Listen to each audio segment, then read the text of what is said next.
जरांगेंची मूळची भूमिका मान्य झालेली आहे असं दीपक केसरकर यांनी म्हटलंय। मनोज जरांगेंनी थोडं सबुरीने घ्यावं असा दीपक केसरकर यांनी पुन्हा एकदा मनोज जरांगे पाटील यांना सल्ला दिलाय। सगळे सोयरे मागणी कायद्यात बसणारी नाही तरी सरकार तपासून पाहणार। टिकणारा आरक्षण देण्याची सरकारची भूमिका आहे।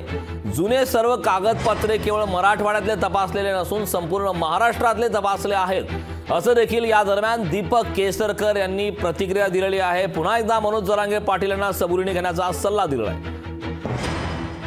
मला असं वाटतं की त्यांची जी मूळची भूमिका होती ती मान्य झालेली आहे। त्या ठिकाणी त्यांना जे असं वाटत होतं की कुणबी दाखले मिळत नाहीत तो मार्ग मोकळा झालेला आहे। फार मोठं असं एक अभियान महाराष्ट्रामध्ये चालवण्यात आलं आणि जुने सर्व डॉक्युमेंट केवळ मराठवाड्यातले तपासले नाही तर संपूर्ण महाराष्ट्रातले तपासून लाखो लोकांना आता कुणबी प्रमाणपत्र मिळणार आहे। आणि हे पत्र मिळण्याच्या दृष्टीने जे डॉक्युमेंट्स सर्टिफाय केलेले आहेत त्याची खूप मोठी मदत होणार आहे। त्यांची मूळ मागणी मान्य झालेली आहे। दुसऱ्या मागणीच्या संदर्भात अतिशय चांगल्या अशा स्टेप्स उचललेल्या आहेत। अशा परिस्थितीमध्ये त्यांनी योग्य विचार करावा, थोडं थांबावं आणि शेवटी श्रद्धा आणि सबुरी हा महाराष्ट्राचा मंत्र आहे आणि त्याच्यामुळे त्यांनी थोडंसं पेशन्स बाळगावे। सगळे सोयरे हे जरी ते म्हणत असले तरी आपल्याकडे कायद्यामध्ये अशा तऱ्हेची कुठली व्याख्या नाही आहे।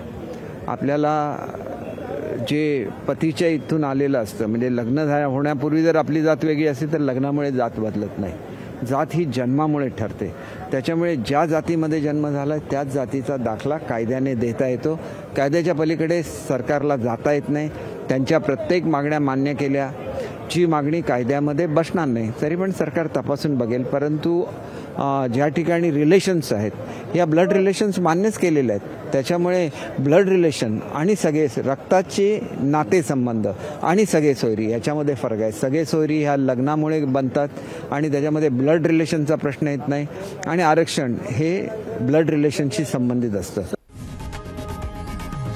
लोकशाही मराठी ऐका, पहा, जागरूक रहा।